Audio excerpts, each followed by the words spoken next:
Frêmito, o podcast vascular do perfil O Fogart da Madrugada.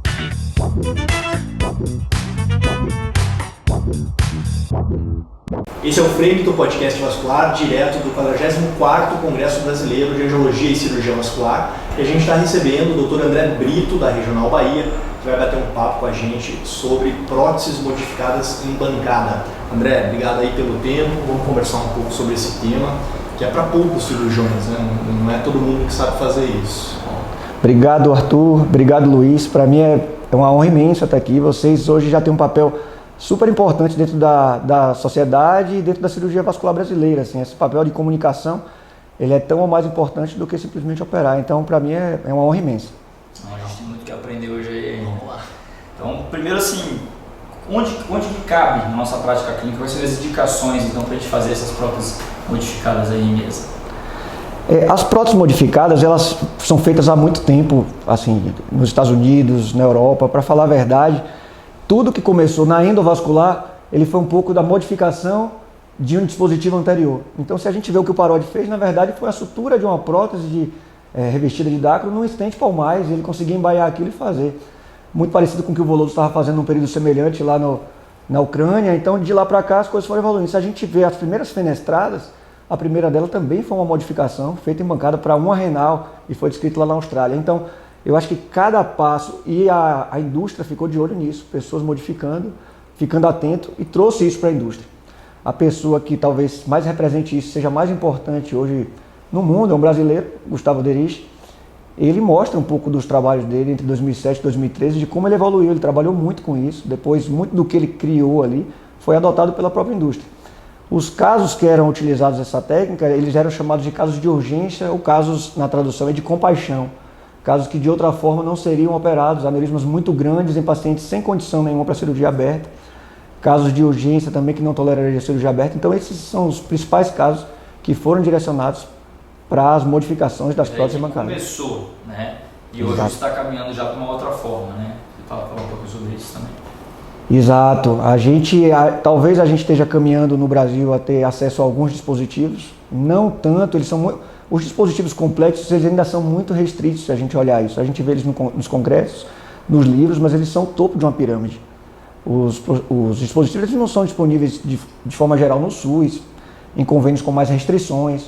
Nos próprios Estados Unidos, se a gente conversar com o Dr. Bernardo Mendes na Clínica Maio, ele faz muita PMEG, que é a sigla para as próteses modificadas. O próprio Dr. Timaran faz muito. A gente estava conversando mais cedo e eu acho que isso tem progredido. E elas foram usadas inicialmente nos justas renais, no tóraco-abdominais, estão sendo usadas no arco aórtico, que é talvez uma nova fronteira na cirurgia endovascular hoje, seja o arco aórtico e a aorta ascendente. E foi onde a gente conseguiu fazer algumas coisas novas e conseguiu ter algumas publicações nessa área também. André, não tem nada ainda assim de prateleira, né, para tratar arco aórtico, e a gente sabe que você está modificando algumas próteses para resolver muitos problemas de arco.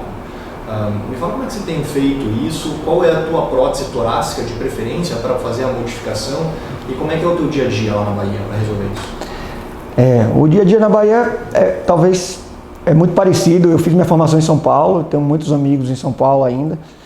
Prótese de prateleira, a gente tem uma que chegou no Brasil, que é uma prótese Castro. Ela é um ramo direcionado para um vaso, geralmente para subclávia. A verdade é que isso surgiu não por uma vaidade ou por uma vontade de fazer algo diferente, mas pela necessidade dos casos que a gente enfrenta. Além do serviço privado, a gente enfrenta o serviço de SUS, que é o final de uma linha, o fim da linha. O paciente vai chegar ali e precisa ser tratado. E isso fez a gente criar alternativas para tentar solucionar os casos. Isso foi o que aconteceu com a gente. A gente tentou replicar algo que não foi inventado, mas estava acontecendo em outros serviços, particularmente no Brasil. O Dr. Gustavo Paulo Dentro tinha alguma experiência com isso, foi uma pessoa que me ajudou muito no início a impulsionar isso. A gente tem usado basicamente, por algumas características da própria prótese, a prótese da Medtronic, a gente usou a Valiant, a Captive e a Navion. A gente começou fazendo uma fenestra única e isso foi importante para a gente no início, para a subclávia esquerda. E com isso a gente foi ganhando mais experiência para que conseguisse avançar mais no arco, para a zona 1, para a zona 0. E os casos foram ficando, apesar de desafiadores, cada vez que a experiência foi aumentando, isso foi ficando cada vez mais simples com o passar do tempo. Tá.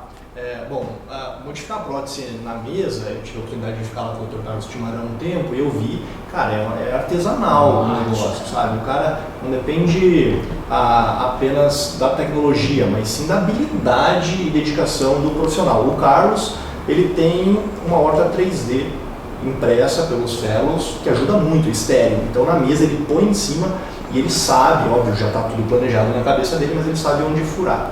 Como é que vocês fazem isso lá, cara? Por exemplo, a gente sabe que uma fenestra inadequada, tanto em posição quanto em diâmetro, é uma catástrofe, né? Sim, como é que sim. você se dedica para tentar reduzir ao máximo essa parte artesanal e trazer cada vez mais precisão, né? Precisão. Isso aí eu acho que é o ponto central. É você ter assim, um pouco de paciência, humildade e planejar o caso. Você gasta muito mais horas no planejamento do que na execução de um caso complexo como esse. Então, a gente passar horas entendendo a anatomia do caso, ter uma prótese para você poder modificar antes é fundamental para que você consiga fazer isso.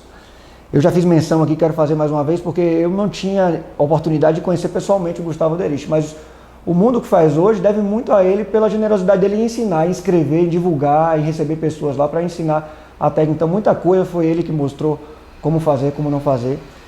E aí eu queria falar de outro mentor que eu tenho, que apesar de não ter feito tantos casos assim, fez alguns, mas ele me ensinou muito dessa humildade, da curiosidade de manter, que é o professor Nelson Delutia. Ele é um cara muito cuidadoso, eu aprendi muito isso com ele, de fazer as coisas com cuidado. Então, além do planejamento, eu acho que é você ter muito cuidado no planejamento. Então, isso aí foi uma das coisas que me possibilitou fazer os primeiros casos. E o que a gente já falou antes, assim, eu acho que se você está disposto a começar isso, procure uma pessoa com mais experiência e selecione bem seus primeiros casos. Faça casos simples se você quiser avançar, porque um caso mal feito, um caso mal planejado, você vai dar 10 passos atrás na sua caminhada. Então, esse é um passo central. Tente fazer casos mais simples antes de querer avançar. Entender que tem uma curva de progressão e você tem que respeitar essa curva, né? Se você pular a etapa, pode ter uma catástrofe. Depois que você modifica a prótese, vem um outro step que eu considero muito difícil, que é você acertar a liberação dela. Então, por mais bem feito que você tenha feito os orifícios, reforçado de forma adequada, você tem que acertar no ósseo, né? Tem algumas técnicas para fazer isso. Encapar ela de forma adequada para não girar, tem também vários pormenores aí. Mas na hora do implante é muito complexo, né? E se torna mais complexo ainda no arco, porque você tem uma puta fração de injeção empurrando a prótese para baixo. E depois que tem toda a curvatura do arco, como é que você faz, cara, para acertar? O arco é um ponto central, porque diferente da aorta tóraco-abdominal, que pode ter curvaturas mais suaves, e você pode girar a prótese, mesmo semi-aberta, você reposicionar ela, no arco dificilmente você tem essa possibilidade de reposicionar a prótese ou não. Um passo central é ter uma equipe de anestesia focada e em comunicação direta ali com a equipe para reduzir a ejeção aí do ventrículo esquerdo. Isso pode ser feito por algumas técnicas. Mas um ponto central que fez a gente caminhar, Arthur, eu acho que o principal, a gente faz nossos casos com fios em varal, ou seja, preloaded wires. E surgiu um termo, quando a gente foi desenvolvendo a técnica, a gente publicou, que é o Precannulated Target Vessel, que é o vaso já pré-canulado, ou seja, se você vai para um subclave esquerdo, o seu fio guia está saindo pelo braço esquerdo e você tem um fio guia em varal, dificilmente você vai perder uma fenestra se você tem um fio guia em varal, por mais que ela mude um pouco de rotação e você mude um pouco essa angulação. A mesma coisa se você está trabalhando com o lado direito ou com a carótida esquerda também. Então isso fez a gente ganhar segurança no procedimento. Isso fez a gente evoluir no arco, talvez um pouco mais do que outras pessoas evoluíram no tóraco abdominal, e a gente acabou caminhando bem no arco. Faltou falar uma coisa, Arthur, que eu acho que é extremamente importante aqui, que é o time de aorta. A gente não teria dado passos como a gente deu no arco se a gente não tivesse parceria, confiança de uma equipe também que trabalha com cirurgia cardíaca, que estava te apoiando e pronto para resolver caso houvesse complicações. Então a gente tem isso também, que eu acho que é um ponto central. Interessante, então vocês têm um cirurgião cardíaco que atualmente está participando das decisões. Sim, a gente tem um time de aorta, tem uma reunião semanal discutindo os pré e os pós-operatórios. Alguns cirurgiões têm se aproximado, eu queria citar o nome de um particularmente, que é o Dr.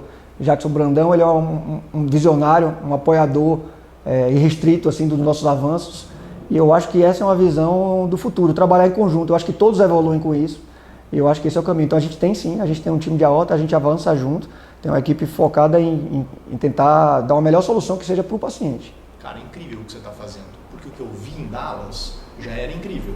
Mas eles têm muita tecnologia. Então o cara tem IVO 100%, o cara tem Force, que é o catéter novo da Philips. Ele tem a fusão de imagem. Eu imagino que na Bahia, não sei se vocês estão com todas essas tecnologias e ainda assim realidade do SUS ainda, né? Realidade do SUS. Então, Isso. muita perrengue que você está passando. Minha pergunta é sobre os stents revestidos. Como é que você escolhe? Se você tem a possibilidade de escolher? A gente não tem tanta possibilidade de escolher. O hospital, eu diria que 80% dos casos que a gente faz são no SUS, talvez um pouco mais. Uma parte deles no privado, a gente tem avançado também em algumas situações, porque a gente precisa fazer essas técnicas. Não deixe de continuar acompanhando os vídeos do Fremito, podcast vascular aqui no Congresso Brasileiro. Um abraço e até o próximo. Fremito, o podcast vascular do perfil O Fogart da Madrugada.